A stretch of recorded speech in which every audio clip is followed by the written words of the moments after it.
Buenas noches, bienvenidos a todos las personas que están siguiendo la página de la Red Mexicana de Historia. En esta ocasión, la Universidad Autónoma del Estado de Quintana Roo le da la bienvenida a su egresado y mi alumno, Casango, el cual Manuel Gómez Casango, el cual va a darnos su conferencia, La crítica a la sociedad posmoderna mexicana a través de la ética existencialista de Jean-Paul Sartre.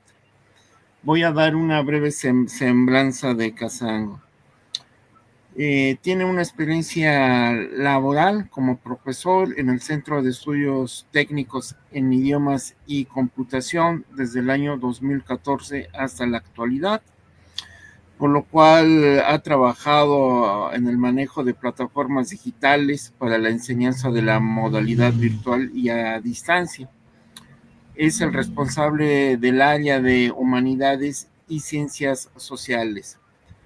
Casango ha tenido varios cursos de capacitación dentro de la Universidad Autónoma del Estado de Quintana Roo, como una introducción al pensamiento de Javier Subín.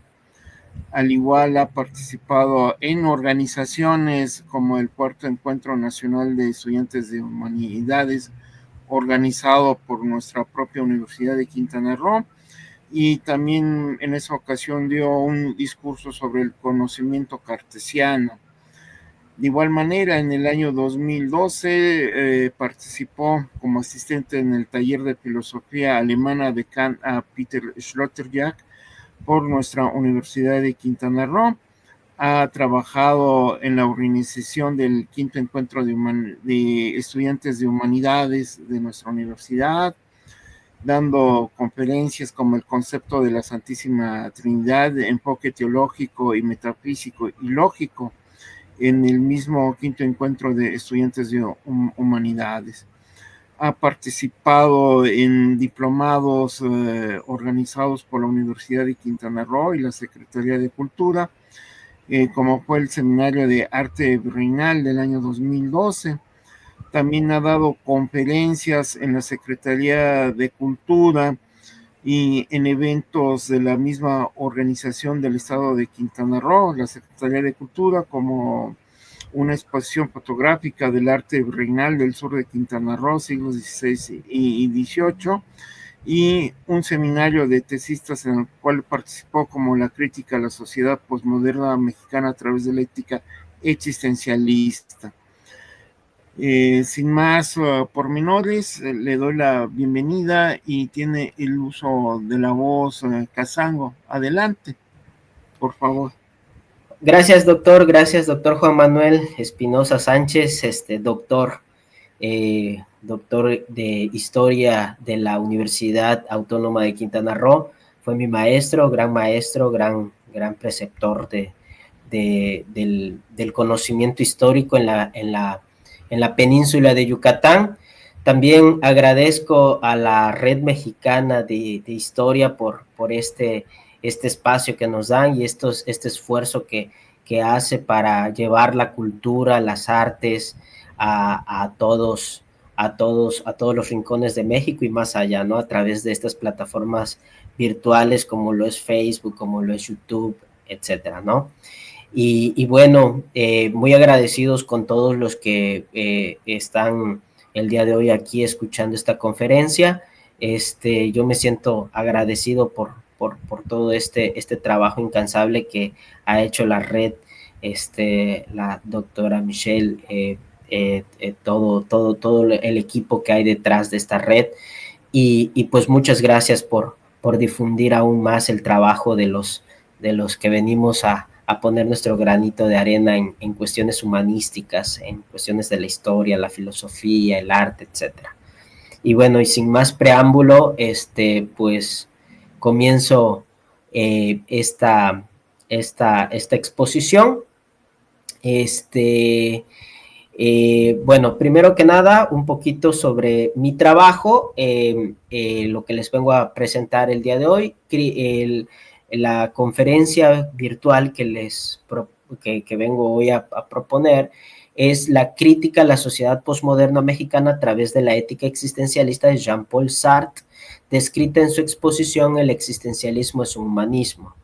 Yo soy licenciado en Humanidades por parte de la Universidad Autónoma de Quintana Roo, de la División de Humanidades y Lenguas, antes de CPH, División de Ciencias Políticas y Humanidades, hoy División de Humanidades y Lenguas, y pues soy originario de Chetumal, Quintana Roo, ¿no? Aquí donde aparentemente no pasa nada, pero pasan muchas cosas, ¿no? Y bueno, Chetumal, Quintana Roo, capital del estado de Quintana Roo. Y pues desde acá hacemos filosofía, investigamos arte, investigamos sobre la historia, sobre el pasado, sobre las raíces culturales. Y pues esta es este trabajo que les vengo a presentar el día de hoy es una parte de la tesis que lleva el mismo nombre, Crítica a la Sociedad Postmoderna Mexicana a través de la ética existencialista de Jean-Paul Sartre, descrita en su exposición El existencialismo es un humanismo, que fue mi tesis para obtener el grado de licenciatura. Fue dirigida por el doctor Javier España Novelo y por el doctor también Juan Manuel, que fue uno de mis correctores y lectores. Entonces, pues simplemente esta conferencia bueno, la tesis en sí misma es muy extensa, así que solamente hice un pequeño resumen y sobre todo me voy a centrar en la parte medular de la tesis, que la tesis está compuesta por 4 capítulos y una conclusión. En este sentido, solamente me voy a enfocar en el capítulo número 3, que es como la parte medular y es donde se da el problema en sí de la tesis, ¿no? Y trataré de resumirlo lo más que se pueda. Y bueno, sin más, voy a presentar precisamente la estructura de la tesis original. Esta tesis la pueden encontrar en el repositorio de la biblioteca de la UCRO, de la UACRO, de la Universidad Autónoma de Quintana Roo, en línea, o también la pueden encontrar en físico allá, ¿no? La tesis se compone de 4 capítulos, aquí les estoy poniendo los 2 primeros. El primero, este es el índice, la introducción, el capítulo 1, el individuo y su relación con el otro, el individuo, el otro y la otredad, relación entre el individuo y el otro. En este primer capítulo se habla pues de las 2 figuras centrales, el otro y la otredad. Y en el capítulo 2 ya se habla de la posmodernidad, crisis y ética existencialistas del existencialismo humanismo, teniendo en cuenta que es la posmodernidad, la globalidad, la crisis y definiendo crisis en la filosofía, en la sociedad, en la cultura, ética existencialista desde el existencialismo humanismo, diferencia entre ética y moral, ética existencialista y moral existencialista. Y en el capítulo 3, que aquí lo pongo lo pongo en un recuadro rojo, que es el punto medular de lo que vamos a indagar el día de hoy, está el capítulo 3, que es México en la posmodernidad y su crisis ética de valores, deshumanización del mexicano, cultura mexicana, sociedad mexicana en la posmodernidad, crisis ética de valores en México, el Estado, la religión, alienación, enajenación y mala fe, deshumanización en México, violencia, muerte, el mexicano absurdo, ¿no? Este capítulo es en el que yo me voy a centrar para esta conferencia. Los otros los pueden leer en la tesis ya terminada, completa. El último capítulo, que es el capítulo 4, tiene los temas el encuentro con el otro y la relación libertad-responsabilidad desde una ética existencialista del ser mexicano. El mexicano como individuo existente, el mexicano como otredad, la otredad en la mirada del mexicano, el mexicano como existencia libre y responsable, libertad, responsabilidad, relación ontológica entre libertad y responsabilidad, ética existencialista en el ser mexicano, encuentro del mexicano con el otro y con sí mismo, conclusiones finales, las referencias y el anexo. Que el anexo son imágenes que puse de imágenes y ciertas tablas comparativas que puse, ¿no? Y bueno, la tesis, les comento, la pueden encontrar completa en el repositorio de la UCRO en línea, de la UACRO, de la Universidad Autónoma de Quintana Roo. Está en línea, está disponible, es gratis, por si se quiere indagar un poquito más. Yo aquí lo único que voy a hacer es un compendio. No le puse letra, bueno, mucha no, sí le puse algo, pero nada más para guiarme. Básicamente, la conferencia que estamos a punto de ver, pues se basa principalmente en imágenes, ¿no? Requiero voy a tener el recurso de las imágenes como una forma también para explicar lo que en este capítulo se hizo. Bueno, vamos a comenzar directamente ya, vamos como una breve introducción, como un breve tocamiento al tema. En sí, todo este tema tiene diversas líneas argumentativas, diversas líneas de investigación.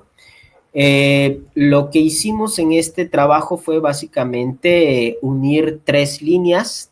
El primero, que es, de ahí surgió la idea, indagar la realidad que se vive en la actualidad. Aquí, por ejemplo, bueno, esto no hay más que explicarlo. Creo que con lo que nosotros estamos viviendo en la actualidad es más que suficiente. Vivimos en un país que históricamente está pasando por uno de los momentos más crudos en violencia en la historia contemporánea de nuestro México, ¿no? Venimos de crisis, seguimos en crisis, crisis tras crisis económica, devaluaciones, inseguridad, inestabilidad política, económica, social, de todo tipo, ¿no? Entonces, todo eso, pues ya esto es más que estudiado, ¿no? Muchos estudios ya lo han hecho, ¿no? Lo han hecho desde la sociología, desde la antropología, desde las ciencias políticas, desde muchos ángulos, ¿no? Este estudio se basa desde una antropología filosófica, ¿no? Es decir, el ser humano en un contexto social y cultural como es el de México, unido a esa universalidad, ¿no? Que es, pues, el humanismo. Y bueno, hablando de humanismo, vamos a entrar un poquito en tema. El existencialismo es una corriente filosófica que tiene sus antecedentes no muy claros. Algunos autores como Mounier menciona que el existencialismo tiene las bases desde Sócrates, ¿no? Mounier, por ejemplo, considera que desde Sócrates ya empieza a tener como raíces. De hecho, hay un árbol que le llaman el árbol de Mounier del existencialismo, donde pone a Sócrates entre las raíces, ¿no? Porque según este autor considera que Sócrates dio pie a un pensamiento antropológico, es decir, un pensamiento del hombre, ¿no? Que rompe precisamente con los presocráticos, estos filósofos físicos que investigaban sobre la naturaleza, sobre la fisis, y pues en este sentido Sócrates pues ya rompe con ello y comienza un estudio, un tratamiento sobre el ser humano, su conducta y su contexto social. Entonces, para Mounier es el ser humano, la antropología filosófica comienza con Sócrates. Sin embargo, antecedente un poquito más directo, podemos decir que es Nietzsche, Friedrich Nietzsche, o Nietzsche, como le quieran llamar, que establece o hace esta ruptura con el idealismo alemán, muy en boga, con Kant, después con estos totalitarismos de la filosofía, de abarcarlo todo con con Hegel y con todos estos filósofos alemanes, a pesar de que Nietzsche también era alemán, pues hace esta ruptura poniendo en jaque los valores occidentales, y pues para algunos también de ahí viene el existencialismo, conocer el ser humano, el verdadero ser humano, el trasfondo del ser humano, la pérdida de todos los valores.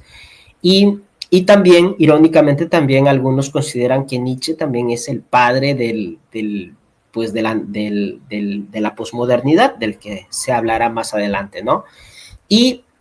Pero ya directamente, ya podemos decir que ya es existencialismo como tal, es Kierkegaard, ¿no? Kierkegaard, que es un filósofo que pone ya el tema de la libertad, de la angustia sobre todo, que después Sartre lo va a retomar, y es principalmente donde se basa todo, ¿no? El arrojo, el salto de la fe, ¿no? Y todos esto donde el hombre es quien toma la decisión, ¿no?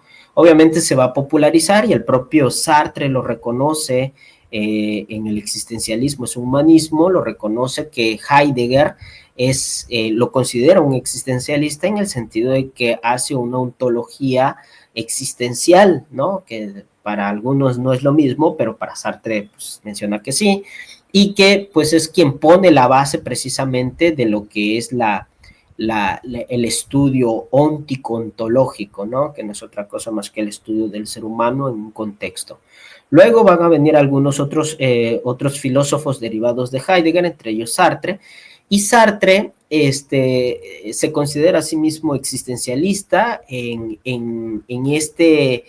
crea obras de literatura, como El Muro, La Náusea, por el cual también gana el premio Nobel, pero tiempo después se dedica a escribir libros de filosofía profundos, y escribe su obra que es el ser y la nada, ¿no? Que es como una respuesta a El ser y el tiempo de Heidegger, ¿no? El ser y la nada, y el ser y la nada, como tiene mucho lenguaje filosófico, ontológico, mucha gente le entiende, mucha gente no le entiende o lo entiende de otros modos. Entonces viene la guerra, él se va a la guerra, vive momentos difíciles. Cuando termina la guerra, precisamente el 29 de octubre de 1945, en un bar lo invitan a dar una conferencia, y pues para ese momento y para una sociedad de posguerra, París, después de la ocupación nazi, los jóvenes buscan una forma de explicar lo que ha pasado, la barbarie que ha pasado, darle una respuesta, un sentido precisamente, y parece que ese sentido se lo da Sartre, ¿no? Sartre da esta conferencia, da la conferencia en este bar, es un éxito rotundo, se llena por completo. Y como había muchos jóvenes, grabaron la conversación, grabaron la conferencia, y la transcribieron, ¿no? A mano, imagínense, ¿no? A mano la transcribieron, luego taquigráficamente. Llegó un editor francés y un año después sale El existencialismo es un humanismo, sin permiso de Sartre, pero Sartre pues no le importó, y Sartre pues sea bienvenido, ¿no? Mientras puedan entender mi filosofía, pues bienvenido sea, ¿no? Y Sartre menciona, incluso él en su mismo libro, más adelante hay un debate, y él menciona que el existencialismo es la forma, por decirlo así, diluida del existencialismo, dado que el ser y la nada casi nadie le entendió, ¿no? Entonces, el existencialismo es un humanismo, cualquiera lo puede leer, de hecho ahorita en la red está gratis, cualquiera lo puede descargar, cualquiera se lo puede leer en 2-3 horas, cuando mucho, y es muy fácil de digerir, sus ideas son muy entendibles, no se mete en conceptos y rollos filosóficos muy profundos, Obviamente él mismo, el propio Sartre, en la discusión posterior, dice que el existencialismo es humanismo, no es para filósofos. Por eso muchos filósofos le tiraron a este ensayo, porque no tiene ese carácter filosófico de lenguaje rebuscado que mayormente a veces se busca en la filosofía. Es un lenguaje muy sencillo y para muchos es considerado pues no otra cosa que el manifiesto del existencialismo, ¿no? Bueno, entonces, el existencialismo surge, es un boom, es una filosofía que cae como un boom. El existencialismo es un humanismo, es una obra destinada a las sociedades en crisis. Sí, lo menciona, pues vienen de la posguerra, ciudades europeas destruidas, una nueva guerra, que es la Guerra Fría, en puerta, jóvenes que no saben ni qué ha pasado, ni cómo llegaron a esa barbarie, están completamente desubicados y pues tratan de darle una explicación, ¿no?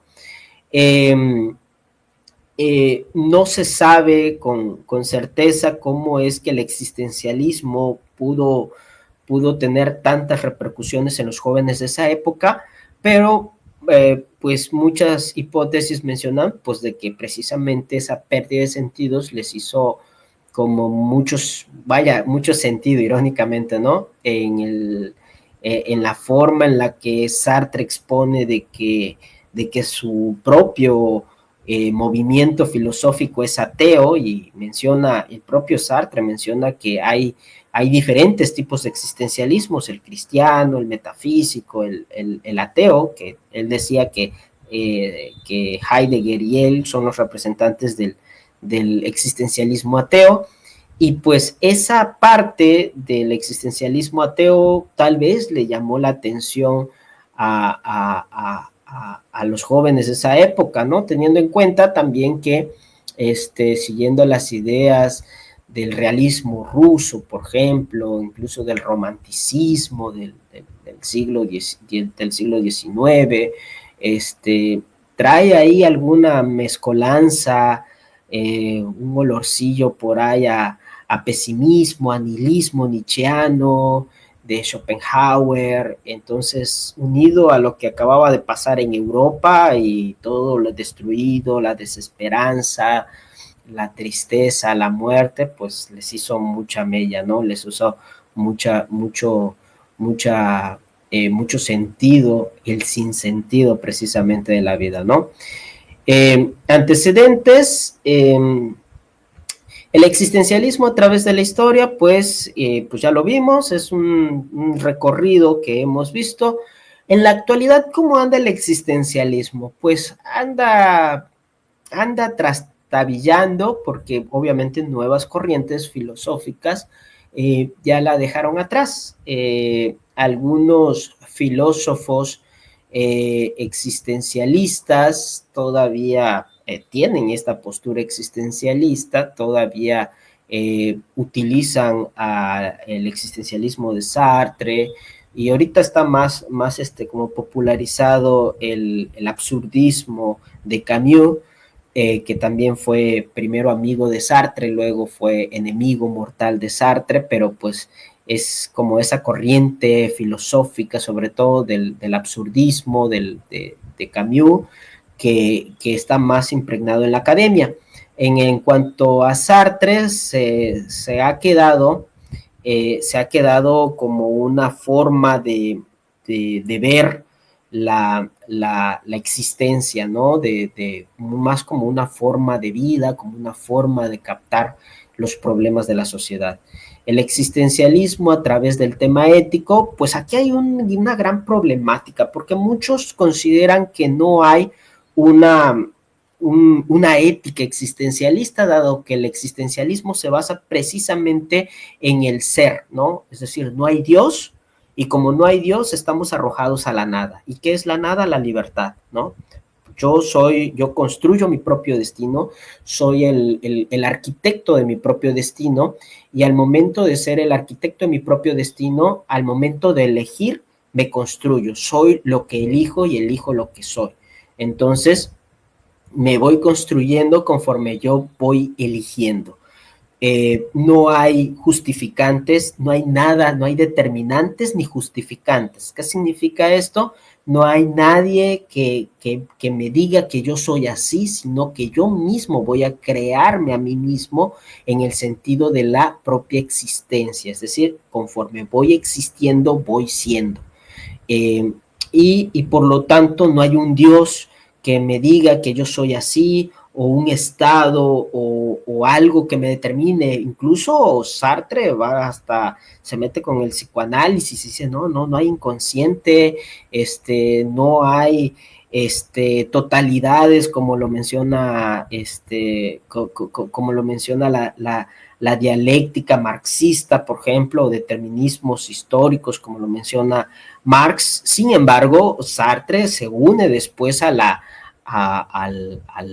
movimiento marxista, obviamente dándole un enfoque diferente, que ahorita lo vamos a ver, y por eso es que dicen que no hay ética, no puede existir una ética porque la ética totaliza.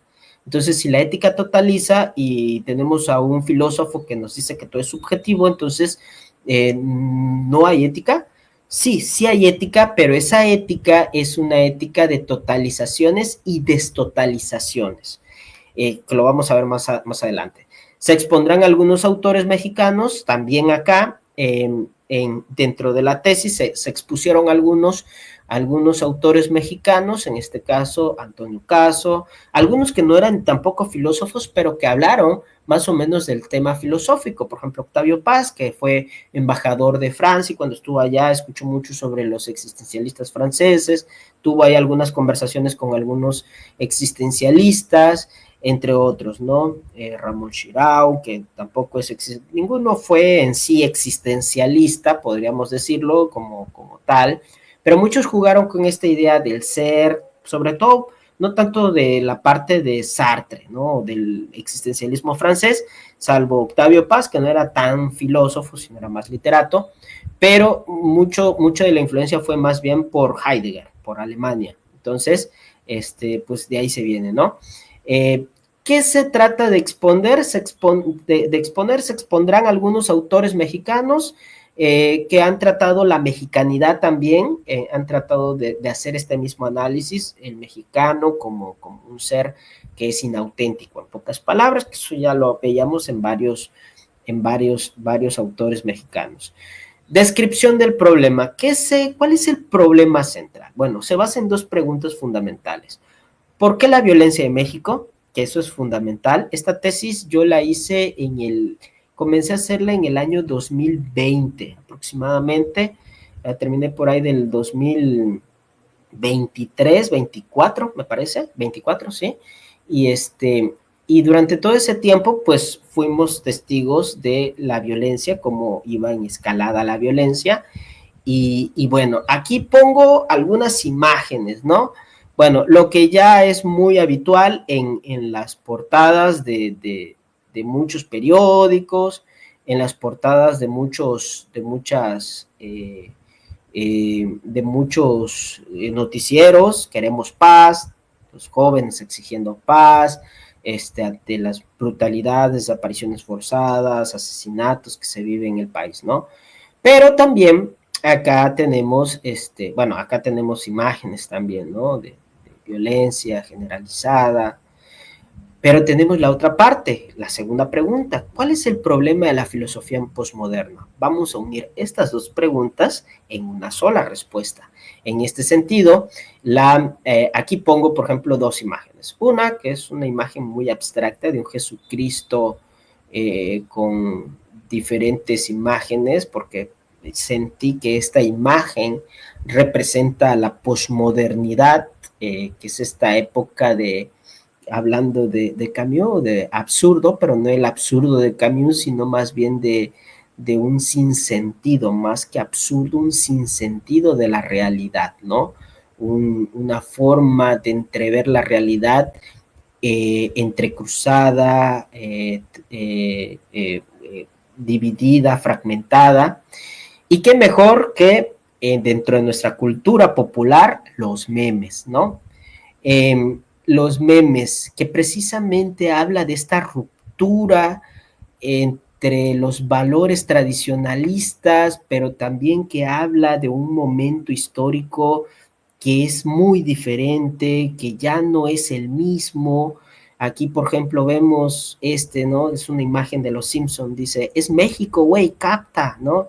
Y sí, o sea, tenemos esta idea de que México es violento, de que México es así, pero nos burlamos, ¿no? ¿Cómo te vas a burlar de una desgracia, ¿no?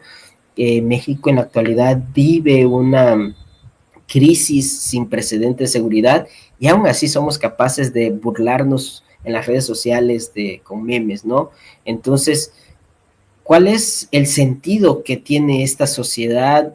¿Cuál es el sentido que le damos a esto? ¿Por qué nos burlamos de las desgracias, no sean ajenas, incluso a veces propias? ¿Por qué? ¿Será que el mexicano es malo por naturaleza, como decían en los siglos XVI, XVII, XVIII? ¿Será que hay una locura colectiva? ¿Qué es lo que le pasa al mexicano? ¿Por qué tanta violencia desenfrenada, no? Obviamente hay cuestiones estructurales desde la sociología que lo explican, desde la política internacional, pero aquí nos vamos a centrar más bien en un aspecto más metodológico.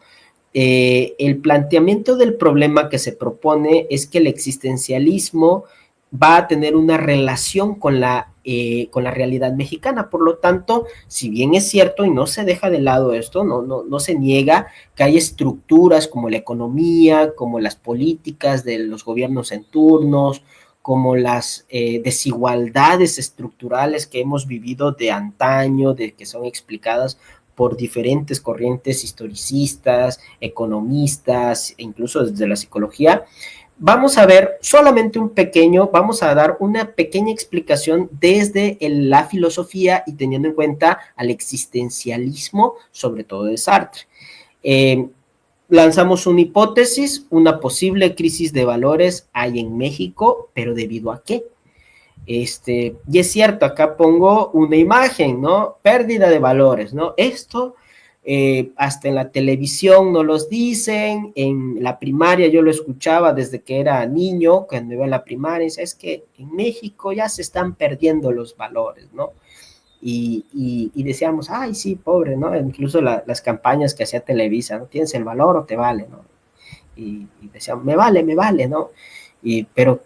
Pero ¿a qué nos referimos con una pérdida de valores, no? O sea, porque esto no es simplemente decir, México está en crisis porque ya no somos como antes, ¿no? Ya no nos comportamos como antes, sino esto es más profundo. Vamos a ver de qué trata, ¿no?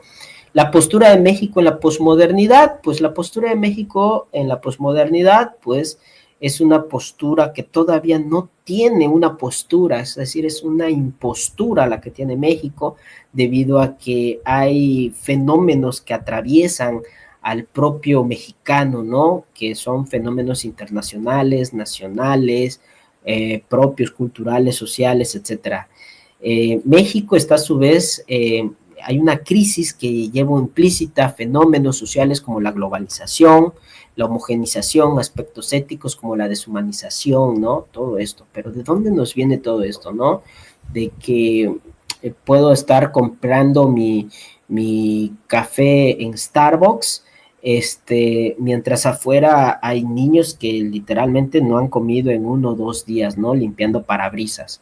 Y hay una tremenda desigualdad, ¿no? Donde personas tal vez puedan pasar toda su vida trabajando y nunca van a poder conseguir una casa, porque una casita que antes se compraba en 20,000, 30,000 pesos, ahorita vale 1,000,000 de pesos, ¿no? Entonces, ¿de dónde viene esa desigualdad? ¿De dónde viene todo esto? Pues obviamente son problemas estructurales muy complejos, pero que en este sentido todo eso tiene una consecuencia que lo vamos a ver desde el ámbito filosófico, ¿no? No tanto desde el ámbito sociológico ni político.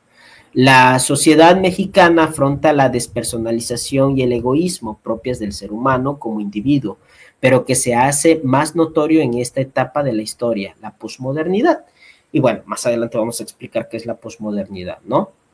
En México, estos son datos reales. En la tesis completa, lo puse ahorita por el tiempo, porque es una tesis, esta tesis que yo hice de licenciatura, tiene más de 300 hojas, entonces resumirlo en algunas cuantas diapositivas, pues sí fue muy difícil. En México los índices de violencia han subido desde que la guerra contra el narcotráfico se dio en 2008. En 2008 recordemos que el expresidente Felipe Calderón declaró la guerra contra el narco y pues todo esto lo tenemos desde entonces, ¿no? Políticas van, políticas vienen, nos prometen seguridad, nos meten más miedo y nunca vemos un cambio real, ¿no? Y el INEGI, están las cifras, en la tesis pongo las cifras reales, de cómo ha incrementado la inseguridad. Una interpretación desde el punto de vista filosófico es recomendable en estas circunstancias, ¿no? Algunos objetivos generales que los voy a mencionar brevemente, dice determinar la problemática de la ética en el ser mexicano, es decir, cómo el mexicano está en la posmodernidad, en pocas palabras, ¿no? Y algunos objetivos particulares, evaluar los valores del ser humano como individuo en la actualidad con respecto al otro, pues es decir, cómo nos llevamos entre nosotros. Establecer una posible ética existencialista, a ver si hay, y constituir la relación que pudiese existir, ¿no? Esto se contesta en el capítulo 4, que no lo vamos a ver, pero pues está la tesis disponible en la red, por si quieren darle una lectura general. La metodología que yo empleé es primero, como existencialismo, como el existencialismo es una corriente que toma un análisis de la propia realidad, pues para mí fue preciso utilizar las 3 bases metodológicas, filosóficas que se han venido dando en el existencialismo, que es la fenomenología, la hermenéutica y el análisis ontológico.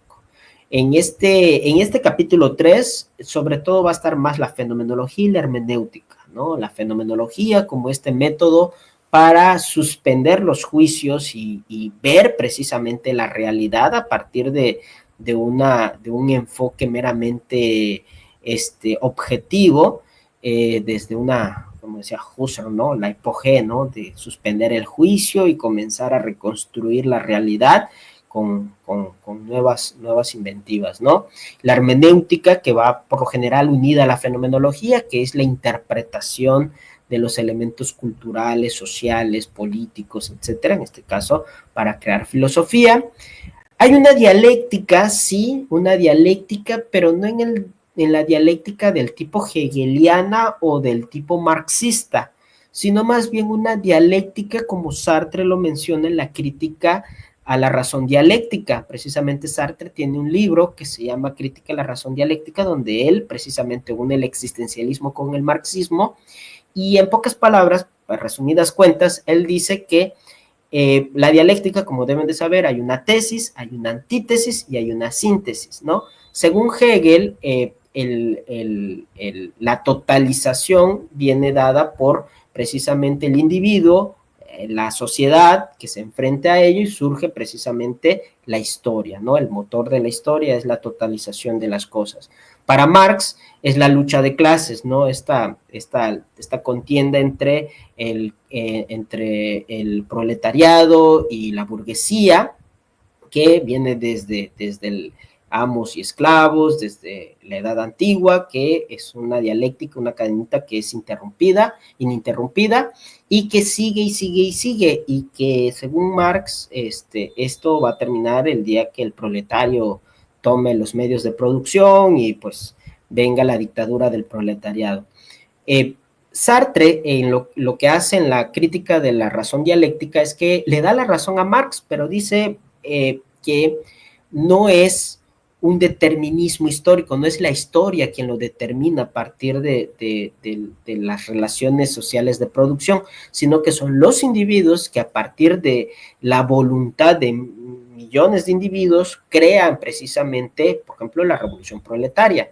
Entonces, la revolución proletaria, por ejemplo, no es que esté determinado por la historia, sino que son los individuos que toman conciencia de su propia clase y pueden llevar a cabo la revolución proletaria, ¿no? Entonces, para Sartre eso es un totalitarismo, pero para Sartre no existen totalitarismos, por decirlo así, totales, ¿no? Perdón por la redundancia, ¿no? Sino que hay un totalitarismo, un todo que se cierra y luego se vuelve a destotalizar y vuelve otra vez a totalizarse y vuelve a destotalizarse, ¿no? En este caso, él lo explica más bien como ideologías que se imponen y que es por medio de la voluntad del individuo, no por un determinismo de la historia, ¿no? Entonces, esa dialéctica es una dialéctica sartreana, por decirlo de algún modo, existencialista, si la queremos ver de ese modo, ¿no? Es el individuo quien crea precisamente sus tesis y antítesis y da sus contradicciones dentro de la propia historia para crear la síntesis. Entonces, esa es una forma de que Sartre une el marxismo, que efectivamente toma los mismos conceptos de la alienación, de todo lo que ya Marx hablaba con respecto a la cultura, pero los pone en un contexto ya existencialista. Y obviamente, una de las metodologías que no pueden faltar, pues es la historicidad, ¿no? Es decir, poner México en el contexto actual, verlo con los ojos como son, ver más allá de cuestiones o conjeturas políticas o ideológicas, pues ver el proceso histórico que se ha llevado a cabo, ¿no? Y bueno, un poquito el marco teórico, no me voy a meter mucho en esto porque esto es filosofía existencialista. La existencia precede a la esencia. Este es el punto clave. Esta frase lo dice Sartre en varias obras, pero principalmente los dice en el existencialismo es humanismo. De entrada, es decir, lo explica muy fácilmente. Lo que en el ser y la nada se lleva como 100 hojas explicándolo, en esta frase lo resume completamente. Es decir, nosotros no venimos determinados ni por Dios, ni por la genética, ni por el inconsciente, ni por nadie. No existe nadie, ni el Estado siquiera, nadie te determina. Lo único que tenemos es nuestra existencia, ¿no? Y esta existencia se va formando con respecto, se va conociendo, se va haciendo, ¿no? En este sentido, aquí pongo unos dibujitos, unas imágenes, ¿no? Un lápiz y un cúter. Bueno, este cúter, este cortapapel, Sartre lo menciona en el existencialismo es humanismo. Dice que él, cuando el creador del cortapapel, del cúter, cuando su creador lo fue a hacer, pues ya tenía el diseño en su mente. Entonces, esa idea es la esencia. Cuando es creada materialmente, entonces la materialidad toma la forma de la existencia. Entonces, en las cosas como tal no son otra cosa más que son la esencia precede a la existencia. Pero en el ser humano no, porque como no hay nada atrás, es decir, no hay Dios, no estamos arrojados a la nada, y de hecho Sartre en La náusea así lo menciona, de ahí viene el título, ¿no? Somos arrojados, vomitados a la existencia, nacemos y ahí estamos, y venimos a un mundo que no pedimos venir, o padres que no queríamos, o no ni siquiera queríamos, o no teníamos ni en la mente querer padres, ni nada, nos ponen ropa, nos ponen todo, ¿no? Todo nos ponen nombre, nos ponen una ropa, nos ponen una religión, nos ponen todo.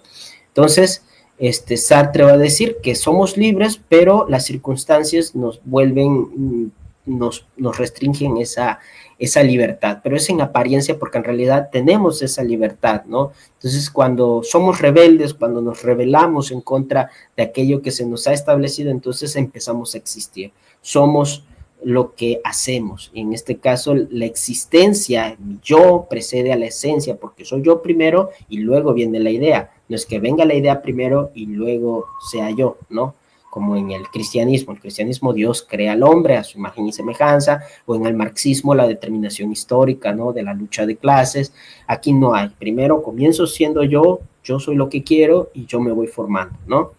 Toda verdad y toda acción implica un medio y una subjetividad humana, ¿no? No hay verdades completas, solamente hay verdades que se totalizan, como decía Sartre, y se vuelven a destotalizar, se vuelven a totalizar y se vuelven a destotalizar. Esa forma de dialéctica, Sartre la menciona, como ya dije, en Crítica de la razón dialéctica. El existencialismo es la más radical filosofía de libertad que hasta hoy haya aparecido en la historia de la filosofía. Eso no lo dice Sartre, lo dice otro filósofo existencialista italiano, Bobbio, que menciona que el existencialismo es una de las formas en la que la libertad moderna, hablamos del siglo XX, se ha reventado, ¿no? Tiene algunas diferencias con Sartre, pero básicamente es existencialista, ¿no?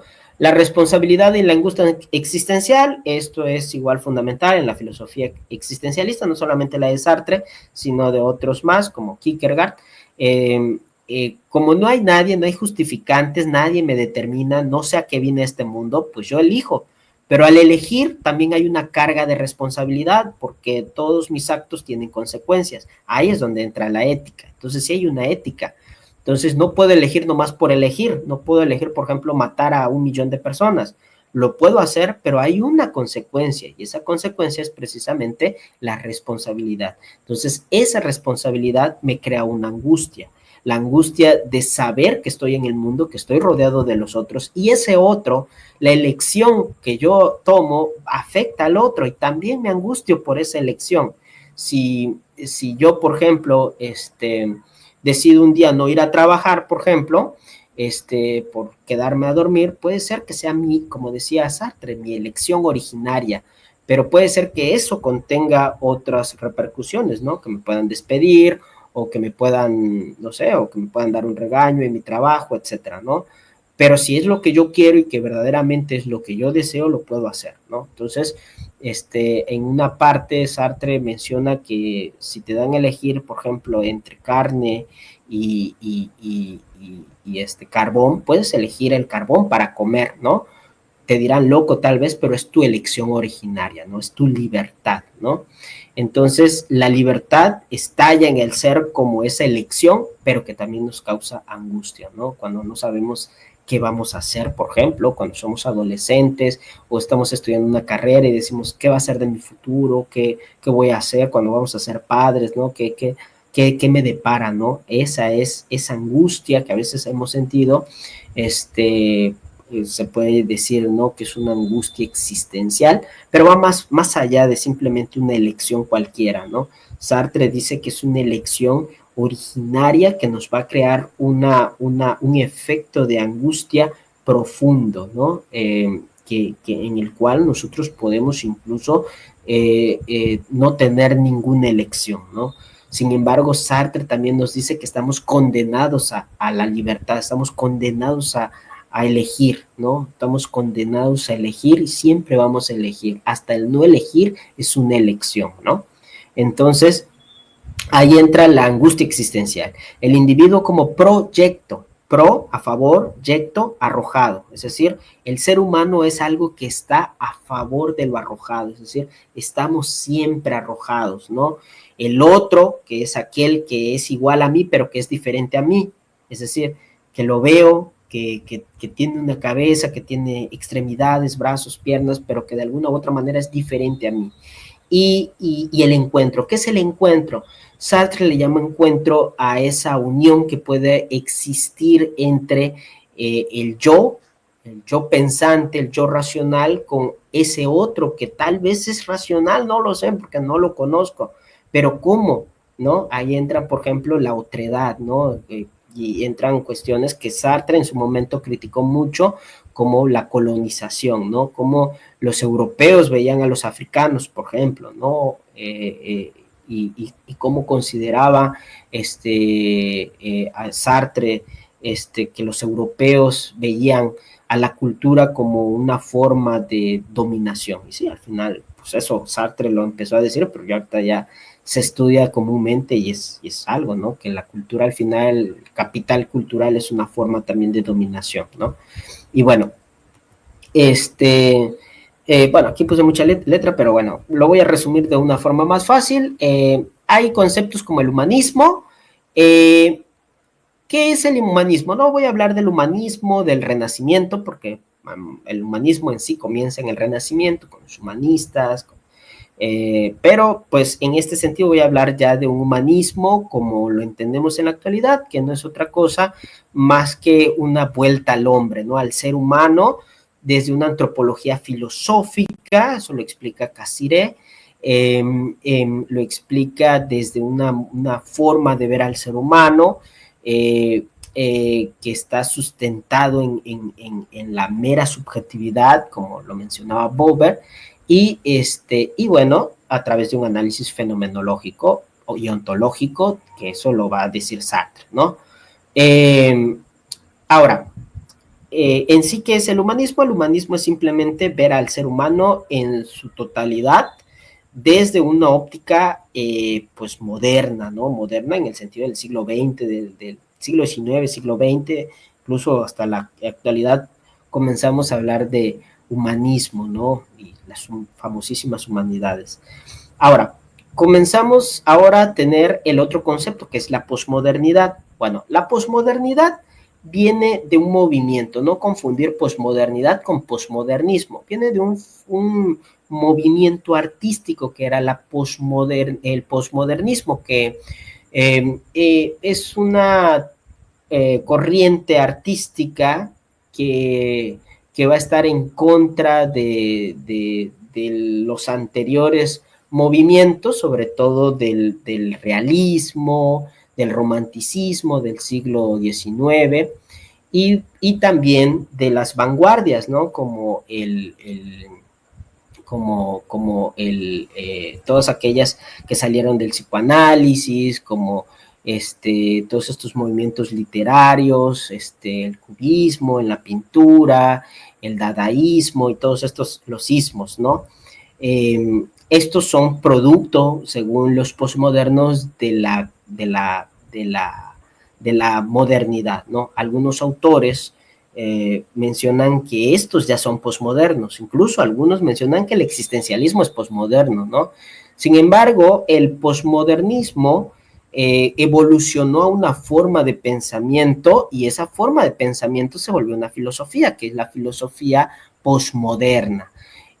La posmodernidad se da, algunos autores, como en el caso de Toynbee o de Anderson, mencionan que se da a partir de las guerras napoleónicas, perdón, de la guerra prusiana, franco-prusiana, la guerra franco-prusiana donde Napoleón pues pierde y surge Prusia como un estado que le hace sombra a Francia y que incluso el propio Marx, por eso aquí pongo una foto entre Napoleón y Napoleón III y la guerra franco-prusiana y Marx, ¿no? Porque Marx en unas cartas que tiene con Engels, menciona que sí, que está de parte de Prusia, de los proletarios de Prusia.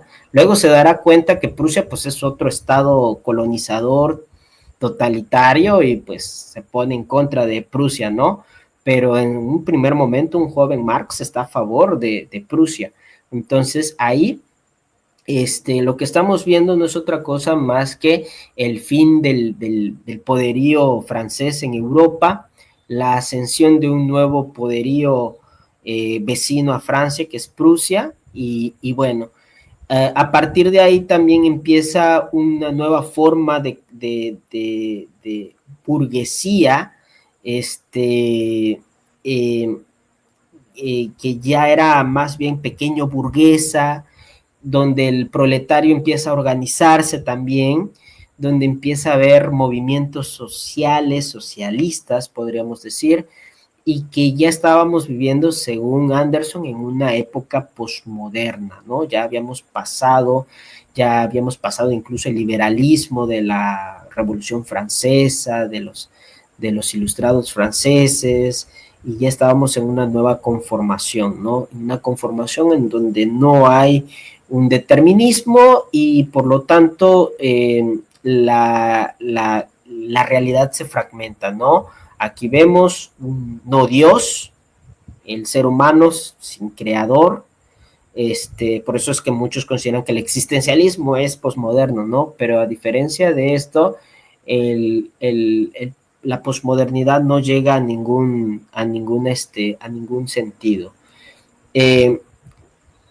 Para 1970, Jean-François Lyotard escribe un libro que La condición posmoderna, escribe Jean-François Lyotard, que nadie le entendió porque era muy difícil, y después escribe otro libro que se llamaba La posmodernidad explicada a los niños, que tampoco nadie le entendió porque tampoco era para los niños, y bueno, de eso se rescata básicamente la fundación de la posmodernidad como un movimiento filosófico, que básicamente nos dice que en la edad moderna existían metarrelatos, que eran como los grandes relatos de la humanidad, y que toda la humanidad estaba sumido en alguna de estas ideologías, ¿no?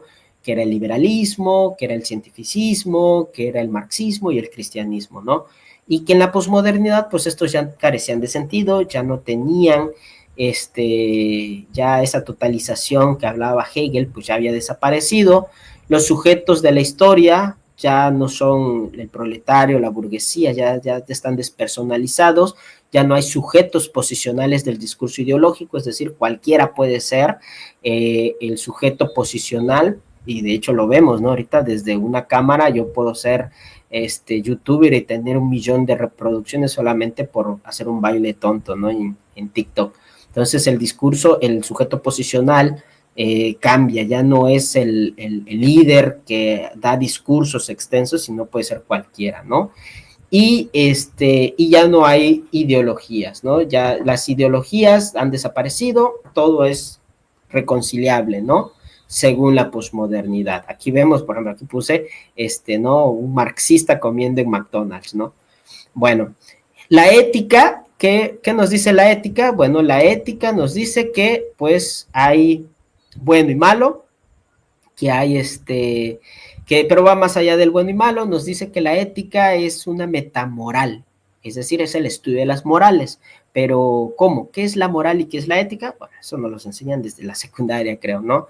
La ética, pues, abarca a todas las morales, es el estudio de las morales, y la moral, pues, a grandes rasgos no es otra cosa más que la forma en la que nos han enseñado ciertas pautas de conductas, normas, etcétera, ¿no?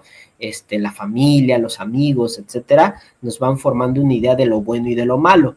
La ética es quien va a estudiar esas morales, ¿no? Así que no podemos hablar de una moral, sino de morales. Y su acción de estas morales se le llama moralidad, ¿no? Entonces, la ética va a estudiar las morales y, por lo tanto, las diferentes moralidades que pudieran existir, es decir, consecuencias de la moral, ¿no? O de esas morales, hablando en plural. Y bueno, el capítulo 3, vamos a pasar rápidamente.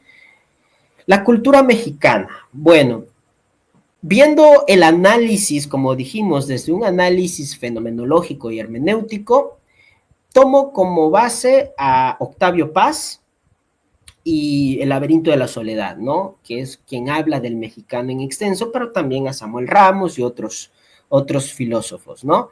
Mexicanos. Primero que nada, el mexicano. ¿Qué es el mexicano? El mexicano se pierde en la fiesta, ¿no?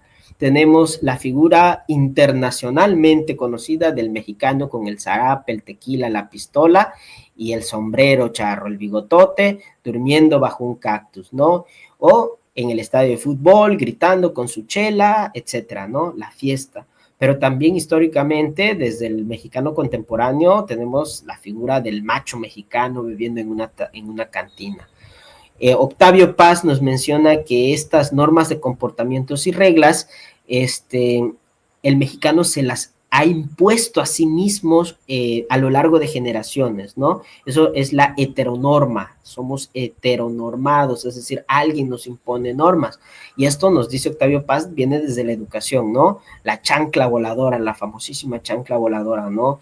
La educación, la letra con sangre entra, ¿no? Y todas estas frases de violencia, donde a puro golpe te vas a tener que comportar, ¿no? Porque no te soporto, ¿no? Precisamente, no te soporto, que es, ahí hablamos ya del otro, ¿no?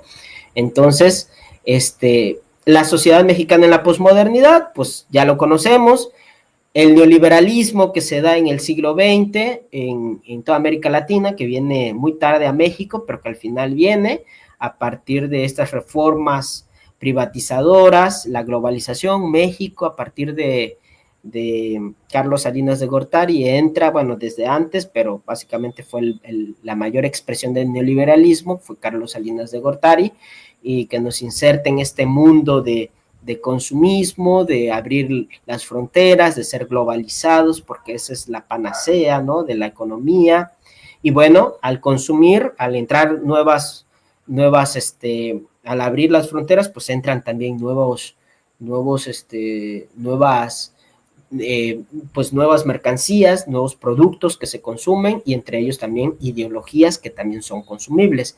En la posmodernidad el mexicano empieza a consumir, pero igual no simplemente empieza a consumir productos, sino también ideologías. Y a veces, como pasa también con los productos, que no sabemos cuando tomamos una Coca-Cola qué estamos metiendo en nuestro cuerpo, también de pronto vemos un programa de televisión o vemos un TikTok o vemos un meme y no sabemos qué le estamos metiendo a nuestra mente, ¿no? Entonces la ideología también se consume como una forma de producto, ¿no? Y también tiene una estética, así como los productos también tienen una estética, también las ideologías tienen una estética, ¿no? Un TikTok, un programa en la televisión, ¿no? Con una rosa que de pronto entra un airecito y todo eso, tiene una estética y tiene una ideología detrás, ¿no? Con ello también entran las formas más crueles de consumo, que es precisamente el narcotráfico como una empresa ilegal, en el sentido de que es la forma más brutal del neoliberalismo, del capitalismo salvaje. Son empresas que compiten entre sí de forma brutal, donde no hay reglas, y es un libre mercado al final, ¿no? Libre mercado entre comillas, porque si el neoliberalismo trata de exterminar al Estado, entonces, ¿qué es lo que nos queda? Pues un capitalismo salvaje, que más representado con el narcotráfico, ¿no? Y pues esto nos trae inestabilidad económica, la reducción del Estado, el estado de bienestar desaparece y pues viene inestabilidad, privatizaciones, todo lo que ya conocemos, ¿no? Que no hace falta más explicar este contexto histórico, político y social, ¿no? Pero esto ya lo explicaron otras personas, ¿no?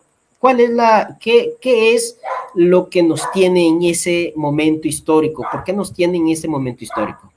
Va la hipótesis. Hay tres posturas con respecto al poder y al Estado. El Estado es quien ostenta el poder. Y desde que las teorías del Estado se han llevado a cabo desde el siglo XVI, XVII, XVIII, básicamente podemos resumir que hay tres posturas. La primera, que aquí la menciono bajo Bertrand Russell, que es un filósofo inglés, él dice que no existe el Estado, que el Estado es simplemente la persona que está en el poder. Es decir, el Estado es una idea imaginaria y lo que en realidad existe, lo único que existe es el gobernante. En este caso, yo aquí pongo el ejemplo de Luis XIV, el Estado soy yo, ¿no? No hay Estado, es decir, eso de que el pueblo es la unión del pueblo con el territorio, nada de eso. Solamente el que gobierna, ese es el Estado y es el que hace su santa voluntad. Marx, todo lo contrario, él dice que hay una idea de Estado, pero que esa no es otra cosa más que el Estado que conocemos o que hemos conocido de las diferentes formas de Estado, no es otra cosa más que evoluciones diferentes de la burguesía, ¿no? Que sirve solamente para defender los intereses de la clase dominante, que es la burguesía. Y por otro lado, que aquí es donde nos vamos a centrar, la otra idea del Estado es la que nos dice que el Estado es un principio de autoridad porque tiene poder. Aquí utilizo a dos autores, a Bakunin, que era un anarquista, y Althusser, que era un estructuralista marxista. Nos habla acerca del sujeto que tiene el poder o que ostenta el poder y que ejerce el poder. En este sentido, metafísicamente hablando, en la edad antigua era Dios, y lo demuestra precisamente en dos pasajes de la Biblia, ¿no? Cuando Dios interpela a Moisés y que le dice, Dios habla directamente a Moisés, es decir, este gran poder le habla con lo subjetivo, con lo relativo, con lo concreto, y eso hace que ese gran poder llegue precisamente a lo concreto, a lo subjetivo, al hombre, pues, ¿no? Entonces el hombre se vuelve el portador precisamente de ello, ¿no? Se vuelve el portador de la palabra de Dios, ¿no? Es decir, es el que tiene el poder, ¿no? En el sentido metafísico, pero que luego, con la expansión del cristianismo y después con la expansión de la religión con lo político, en el sentido de la caída del Imperio Romano y el feudalismo, pues la iglesia, como el sujeto posicional del discurso, pues queda como la figura central, como el actor de la historia, y pues es quien ejerce ya un poder. Y este poder, por a través de San Agustín, pues nos hemos dado cuenta que está unido, ¿no? El poder metafísico de Dios, la ciudad de Dios, con el poder terrenal, ¿no? Los reyes son elegidos por Dios, porque Dios así lo quiere, porque ese es el destino que tienen los reyes, ¿no?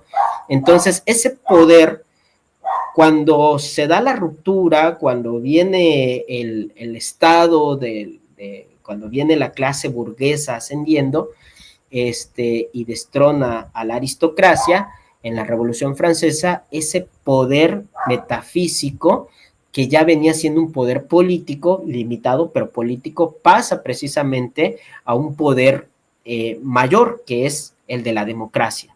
La democracia, aparentemente, ¿no? Todos tenemos voz y voto, pero en realidad quien es ahora el sujeto posicional es la burguesía, que ha llevado a cabo estas revoluciones burguesas de liberación, ¿no? Se terminan estas grandes monarquías y comienza la democracia, comienzan los valores occidentales que conocemos y viene una forma del liberalismo, ¿no? Que lo vimos en México con la Guerra de Reforma, el conservadurismo, y precisamente la Guerra de Reforma es esa ruptura que existe entre la nueva forma de concebir al poder con la anterior forma de concebir al poder, ¿no? La forma metafísica con la nueva forma más realista, ¿no? Dentro del Estado moderno.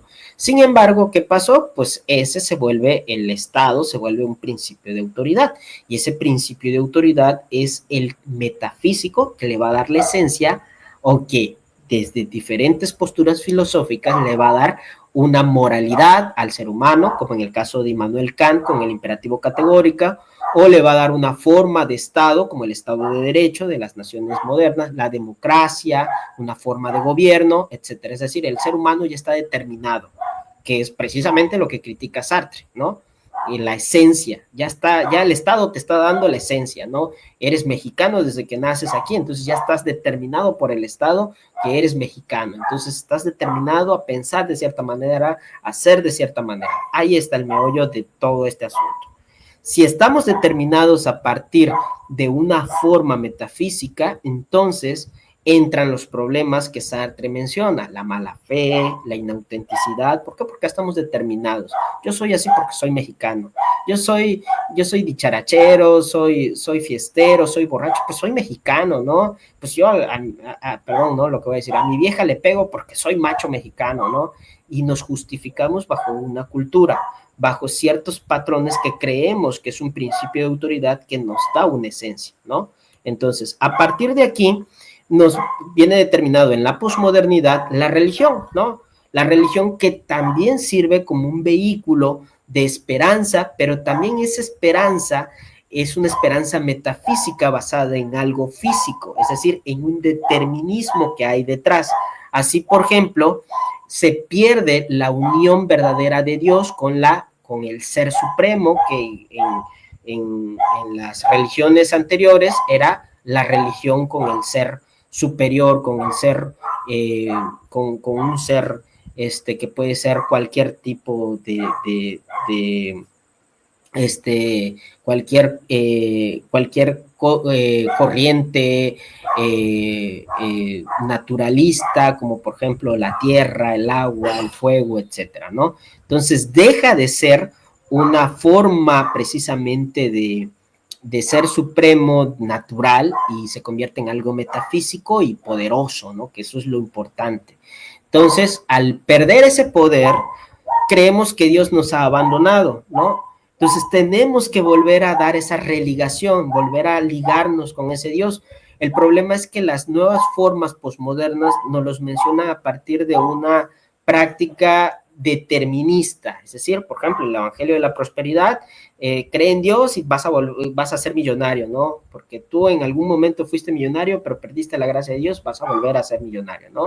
La televisión como medio ideológico de esto, la Rosa de Guadalupe, como el medio ideológico para esparcir precisamente una metafísica muy barata de determinar ciertos problemas sociales a partir de una impostura, o cuestiones, por ejemplo, la violencia en México justificada a partir de los santos como la Santa Muerte, Jesús Malverde, ¿no? Y el narcotráfico, la muerte, la obtención de cosas por medio de la muerte, justificar las muertes, etcétera, ¿no? Entonces, es una esperanza basada en la desesperanza, es decir, no hay esperanza futura. Entonces, lo que hago es que estoy desesperanzado, y la desesperanza, Nietzsche decía que la esperanza es una espera, viene de espera, de esperar. Entonces, como no puedo esperar, porque estoy desesperado, desesperanzado, entonces hago que mi ser inauténtico surja. Esa es la verdadera crisis desde un punto de vista o un análisis fenomenológico existencialista, ¿no? Entra la enajenación, la alienación, la mala fe, que enajenación y alienación aquí lo utilizo como sinónimo, ¿no? Pero Sartre menciona el concepto de mala fe, que no es otra cosa más que una forma en la que soy inauténtico, es decir, yo me comporto como lo que no soy, ¿no? ¿Por qué? Porque lo vi en la posmodernidad, lo vi en un TikTok, lo vi en Facebook, lo vi en alguna red social, se lo vi a un influencer, se lo vi a la cantante o el cantante que ahorita está de moda, me voy a vestir así, voy a actuar así, voy a hacer así, o para dar likes, para darme followers o lo que sea, voy a vestirme así, voy a decir que soy inclusivo, voy a decir que me importan las causas sociales para que me vean, ¿no? Y al final todo es una impostura, es decir, yo no soy lo que soy en realidad, ¿no? Es decir, me tomo, como en esta foto acá, me tomo una foto con una mujer indígena, aunque me importe un bledo su vida, me importa que no haya comido, que sus tierras se les hayan quitado, etcétera, ¿no? Entonces, es una impostura. Esa es la mala fe, me lleva precisamente a la muerte, ¿no? Y bueno, todo esto, pues ya lo tenemos en las redes sociales, ¿no? Todo esto lo podemos ver, ¿no? Los lujos, el consumo de nueva cuenta, ¿no? Ideologías muy corrosivas para la sociedad, el machismo, las imposturas, formas clasistas, racistas, muy interiorizadas dentro de estas estructuras que vienen desde la colonización hasta nuestros días, la blanquitud, todo esto, el racismo, el clasismo, la forma de no ser el México que es el México profundo, sino que un México superficial, vano, primario, que se basa más en la vanidad y no tanto en lo que es lo auténtico, ¿no? Nos dice acá, menciona Octavio Paz en El laberinto de la soledad, que el mexicano no es auténtico, como se ha dicho, no es sí mismo como existencia libre y responsable. Al no ser esto, yo soy lo que no soy. Es decir, yo quiero ser millonario, pero no soy millonario. Entonces, ¿qué hago? Pues voy a parecer millonario, mas no voy a ser millonario, ¿no? Porque eso está reservado a un pequeño grupo de familias. Voy a tratar de sentir que soy diferente al otro, ¿no? Entonces, ¿cómo? Pues humillándolo, ¿no? Diciéndole, sobajándole, humillándole, diciéndole cosas. ¿Por qué? Porque mi piel es diferente a la de él, ¿no? Y eso implica que su economía también ha de ser diferente a la mía, ¿no? Entonces, esas imposturas precisamente hacen que el otro se vea como una forma de miedo y por lo tanto de enemigo que hay que destruir, mientras que yo me pongo una máscara que no soy lo que soy. Por eso es la mala fe. Tengo una mala fe hacia los demás, ¿no? Y por lo tanto hacia mí mismo. Y esto, por último, nos lleva a una deshumanización, ¿no? Octavio Paz identificaba la violencia simbólica con el verbo chingar, perdón, sí, con este verbo, ¿no? En el habla del mexicano que refleja violencia, es romper, destruir, penetrar, violar, violentar, ¿no? Sí, ¿no? Aquí habla, por ejemplo, Octavio Paz en El laberinto de la soledad de cómo al mexicano le duele mucho que hablen de su madre, de su progenitora, ¿no? ¿Por qué? Porque precisamente viene de un abuso que tuvieron las indígenas con la colonia, etcétera, ¿no? El consumismo capitalista causa de la despersonalización del mexicano, busca su principio de autoridad, es decir, yo busco algo que me justifique, ¿no? Es decir, yo quiero, en este caso aquí entra, por ejemplo, muchas ideologías, ¿no? Yo quiero algo que me haga decir que no soy pobre, algo que me haga decir que no estoy en un trabajo que me explotan, o que puedo disfrutar un té latte, un té chai en Starbucks, pero no tengo derecho, por ejemplo, a una casa, ¿no? Entonces, esa impostura, que es la mala fe, busca que se justifique ese acto o esos actos, tanto de impostura como de violencia, ¿no? Es decir, como no puedo ser rico, pues voy a violar, voy a matar, voy a robar, voy a vender droga, etcétera, ¿no? Entonces, esas imposturas son las que precisamente nos llevan a la violencia, ¿no? Es decir, la violencia es el producto de imposturas. No somos lo que somos porque no tenemos la conciencia de saber qué es lo que somos, ¿no? Entonces, como no tenemos esa conciencia de saber qué somos, esto nos lleva precisamente a un positivismo tóxico, ¿no? Lo que podemos decir que es un positivismo tóxico, o lo que nos lleva a los coaches estos de vida y todas estas que por lo general son imposturas también, son parte de la mala fe, son máscaras que nos ponemos, ¿no? Yo voy a decir que, no, es que son resentidos sociales, ¿no? Esos pobres son tan resentidos sociales, ¿no? Yo, por ejemplo, yo tengo trabajo y pues trabajo 2, 3 horas en la empresa de mi padre y pues yo soy feliz, ¿no? Porque no pueden ser feliz como yo, ¿no? Y entonces tenemos una ideología de impostura, una mala fe, tengo una máscara que no me deja unirme con los demás porque no le entiendo, no los comprendo. Entonces, al no comprenderlos, trato de eliminar todo aquello que está mal. La muerte, fenomenológicamente, es el término de algo. Obviamente, a nadie le gustaría morir o que uno de sus familiares se muera, ¿no? Pero la muerte representa el fin de algo. Desde el existencialismo, la muerte no es el fin de algo, es simplemente la parte misma de la existencia, ¿no? Es una parte que todos vamos a pasar. Pero dentro de este positivismo tóxico y dentro de este principio de autoridad que no acepta la muerte, porque es el fin precisamente de ese poder, de esa gobernabilidad del consumo, de la violencia, etcétera, entonces hace que ese principio de autoridad desaparezca la muerte.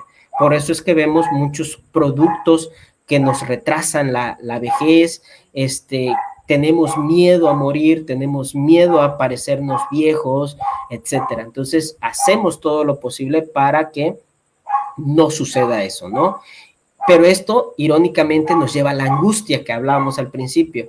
Como niego la muerte, que es algo que inevitablemente va a pasar, la niego a tal grado que esto se identifica con otros problemas, ¿no? En este caso, elimino esa fealdad que hay de la realidad, que es la muerte, y la trato de eliminar de toda mi vida, ¿no? Entonces, la pobreza es sinónimo de muerte, pues la trato de eliminar, ¿no? ¿Y cómo? ¿Pero cómo? Pues, no sé, tomándome una selfie, ¿no? Y subiéndomela a mi Instagram y diciendo que estoy de paseo en las mejores playas, ¿no? Aunque en realidad siga, no sé, gane el salario mínimo, ¿no?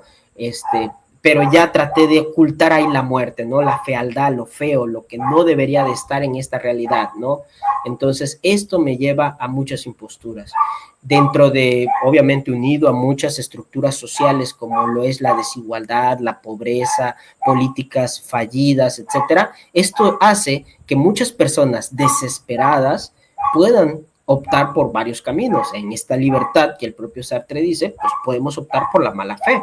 Puedo ser narco, por ejemplo, puedo agarrar mi pistola, asaltar, matar, entrar a las casas, robar todo y hacer o vender droga y creerme que soy uno de los narcos más buscados de México hasta que alguien venga y me mate, ¿no? Entonces, estas imposturas hacen que yo solamente vea mi propio interés porque quiero ser lo que no soy, ¿sale? Y bueno, básicamente, ya para finalizar, la muerte es precisamente, nos lleva al mexicano absurdo, ¿no? Estas formas del deber, del principio de autoridad, como TikTokers, como influencers, las redes sociales, ver lo que no soy a través de, en este caso, nuevas formas de absurdo, ¿no? Como ser lo que no somos. Parecer a través de una pantalla lo que no somos, o por ejemplo, en este caso, productos que consumimos, ¿no? La sopa Nissin, ¿no? Por eso puse aquí profe, ¿qué tiene que ver eso, la sopa Nissin, no? La sopa Nissin es eso, es un alimento que se populariza mucho, pero que en realidad se hace pasar por un alimento. Yo aquí lo pongo como ejemplo, no porque le tenga algo a la sopa Nissin, sino que todo está basado en eso mismo, está basado en lo que no es, ¿no? Ahorita, por ejemplo, puedo comer carne que no es carne que no tiene proteínas, puedo comer, puedo tomar o sal que no tiene sodio, ¿no? Entonces, todas estas imposturas son básicamente imposturas que hacen que el ser humano caiga en lo absurdo, ¿no? En estas contradicciones propias de la posmodernidad. Y bueno, para resumir y ya para finalizar, el mexicano absurdo, aquí puse una imagen que resume precisamente una imagen posmoderna, de una serie posmoderna que son los Simpson, pero que resume precisamente el sentir del mexicano, ¿no? Nelson Muntz, un personaje de los Simpson que es violento, que es pobre, que es tonto visto ante los demás, en una excursión que hicieron a él lo dejan y dice algún día y se ve su reflejo, ¿no? Y se ve él como rico, ¿no? Cuando en realidad, pues, su realidad es que sigue siendo pobre, ¿no? El mexicano se viste de una fantasía, trata de ver lo que no es, en vez de organizarse, en vez de organizarse desde el proletariado o de hacer una acción, básicamente nos damos a la impostura, ¿no? Mejor me voy a tomar no sé, algo al Starbucks o qué sé yo, me voy a fábricas de Francia, aunque no tenga dinero, pero aunque me vean allá, ¿no? O si soy youtuber, ¿no? Voy a regalar dinero, que en realidad después no lo regalo, solamente para que me vean que regalo dinero, cosas como esa. Y no simplemente los youtubers, la política también, los programas en la televisión también. Voy a poner un programa de las telenovelas que siempre lo han hecho, ¿no? Los valores que ya nadie sigue, pero que según ellos luchan por esta ética moral dentro de la sociedad mexicana, con programas como La Rosa de Guadalupe, que al final la propia televisora está envuelta en un escándalo de corrupción en Estados Unidos, ¿no? Entonces, ahí vemos las imposturas. Estas imposturas son propias del mexicano, parece ser que es de la cultura mexicana, pero no. Son imposturas que se nos han impuesto a partir de una justificación de un principio de autoridad. En pocas palabras, nos hacemos, ya saben que nos hacemos tontos, ¿no? Por no decir otra cosa. Entonces, a partir de ahí, hacemos una impostura, ¿no? Y bueno, eso es todo de mi parte. Estas son mis referencias. Hubo muchos libros leídos, así que muchas gracias. Doctor Juan Manuel. Sí, muchas gracias, Casango, por su interesante conferencia. Para, bueno, concluir con mis comentarios finales, luego vamos a ver lo que hay en la caja de comentarios del Facebook de la Red Mexicana de Historia. La importancia de la tesis de Casango, que utiliza la aplicación de esta metodología de filosofía de existencialismo para dar un análisis de la posmodernidad y del México contemporáneo con ejemplos históricos para tener una crisis de valores que tenemos en la actualidad, aunque Casango no toca pues, las posturas del año 24 en el momento en que termina su tesis, sino hacia atrás, con una serie de ejemplificaciones que ha mencionado, y la importancia es cómo se puede aplicar la filosofía existencialista ante esa crisis de valores con los ejemplos que nos ha dado Casango. Bien, le doy las gracias y ahora me voy a los comentarios que tenemos en la caja del Facebook de la Red Mexicana de Historia. Agradezco a la maestra Michelle Vizquez, que es de la Ciudad de México. Ella nos dice que es un tema interesante a la posmodernidad, modernidad líquida y distópica, y que esta reflexión que nos hace Casango sobre Kierkegaard y Sartre son interesantes. Posteriormente, la misma maestra Michelle Víquez hace un par de preguntas. La pregunta para Casango, le hago la primera pregunta reflexiva de la maestra Michelle Víquez, o de una vez las dos juntas para que nos dé la respuesta de ambas. ¿Qué me dice usted? Sí, las dos, sí, si gusta. Bien. Bueno, la primera. Los modelos económicos como el actual, que desencadena brechas, desigualdades, explotación, entre otras, ¿qué tanto influyen en la postura de la crisis de valores? Que sería la primera pregunta. Y después viene una segunda pregunta de la propia maestra Michelle Víquez. Entonces, ¿qué pasa con la situación de la otredad, de los nadie dentro de estas posmodernidades? Tiene la palabra Casango. Gracias, doctor. Bueno, contestando la primera pregunta, sí, de hecho, bueno, aquí nomás puse un extracto de mi tesis. En el capítulo 4 de la tesis se maneja el tema de la economía. En el tema de la economía, en ese sentido, sí, es una forma también de alienante desde el neoliberalismo, y desde antes del neoliberalismo se dan formas económicas que básicamente a México no le han servido, ¿no? Todos los modelos económicos que hemos tenido, para bien o para mal, siempre han abandonado al mexicano de a pie, ¿no? Es decir, ante los indicadores mundiales, México, el milagro mexicano, sí, pero todavía en la sierra de Oaxaca habían familias que no tenían para comer, ¿no? Entonces, en México las Olimpiadas, pero había la masacre de Tlatelolco, ¿no? Entonces, siempre la economía mexicana y todos los modelos económicos y todas las políticas económicas siempre han estado influenciadas desde el punto de vista meramente, si lo vemos desde una perspectiva dialéctica, como explicábamos hace ratito, siempre han estado a favor de la clase dominante, ¿no?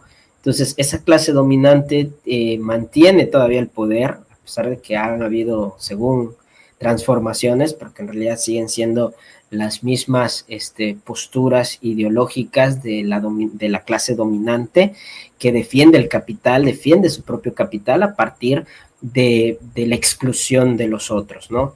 Ese otro, precisamente, que ha estado olvidado desde antaño, y que, precisamente respondiendo a la pregunta número 2, ese otro, en el capítulo 4 precisamente expongo una formulación que pudiera ser una respuesta. La otredad se pudiera dar a partir de una toma de conciencia, es decir, a partir de una forma de entendernos a nosotros, una forma de entender la nada como, no como un símbolo de muerte, como un símbolo de miedo desde un aspecto filosófico, sino más bien, o metafísico si lo queremos ver, sino más bien desde una posibilidad de ser. Es decir, ahora sí, como fuera máscaras, veamos quiénes somos como mexicanos, veamos verdaderamente nuestra historia, veamos verdaderamente los procesos de cambio y transformaciones verdaderos que ha sufrido México, veamos esa exclusión, de dónde vienen, incluso cuestiones puramente básicas como el lenguaje, ¿no? Veamos las expresiones que utilizamos, ¿no? Cuando utilizamos expresiones como mi vieja, ¿no? Cuestiones homofóbicas, palabras homofóbicas, ¿no? ¿De dónde nos vienen esas palabras? ¿Cómo es que todo este complejo enmarañado de estructuras sociales ha llegado como, o ha tenido como resultado nuestra formación como mexicanos? Y hasta qué cierto punto lo mexicano en realidad no es lo mexicano, sino una forma de ideología de la clase dominante y de la neocolonización, ¿no? Excluyendo históricamente a minorías, a otredades que han quedado minimizadas, y que todavía todavía tienen voz, todavía quieren hacer, se quieren dar a ver, a escuchar, pero que lamentablemente el propio sistema las ha captado, todos estos movimientos, todas estas formas de resistencia, y que en algunos casos incluso ha llegado a corromper, ¿no? En el caso, por ejemplo, directa o indirectamente, ¿no? Utilizando todas sus formas de estructura de dominación, pongamos, por ejemplo, el patriarcado, ¿no? Todas las formas de dominación que han habido a partir del patriarcado, y cómo los diferentes movimientos en pro de la mujer, los movimientos feministas, por ejemplo, han existido y han resistido, los movimientos indigenistas, los movimientos por esta visibilización de los pueblos originarios, y que de alguna u otra manera el poder los ha captado, el poder económico los ha captado, los ha comprado en algunos casos, y en algunos casos cuando no se logra, pues los desaparece, ¿no? La otredad como el rechazo, como esto que decía hace ratito, ¿no? El rechazo de lo que es, y tener una impostura, ¿no? Entonces, al no tener una forma clara de identidad, porque nosotros decimos, soy mexicano, ¿cómo no? Me gusta el alcohol, si no te gusta comer picante, si no te gustan los tacos, no eres mexicano, ¿no? No, eso son imposturas, no, lo mexicano es algo más profundo, que debemos de ver, de sensibilizar y tomar conciencia. Esas serían mis respuestas, doctor Juan Manuel. Pues muchas gracias al licenciado Casango por haber participado en esta sesión de la Universidad Autónoma del Estado de Quintana Roo, lo que estaríamos hablando del 7º Seminario Internacional de Historia de la Ciencia y las Ciencias Sociales, por lo cual le doy las gracias de igual manera a la audiencia que nos acompañó, y ante todo, muchas gracias. Que tengan ustedes buena noche. Muchas gracias, doctor Juan Manuel. Muchas gracias a la Red Mexicana de la Historia por este espacio. Que pasen muy buenas noches. Sí, gracias.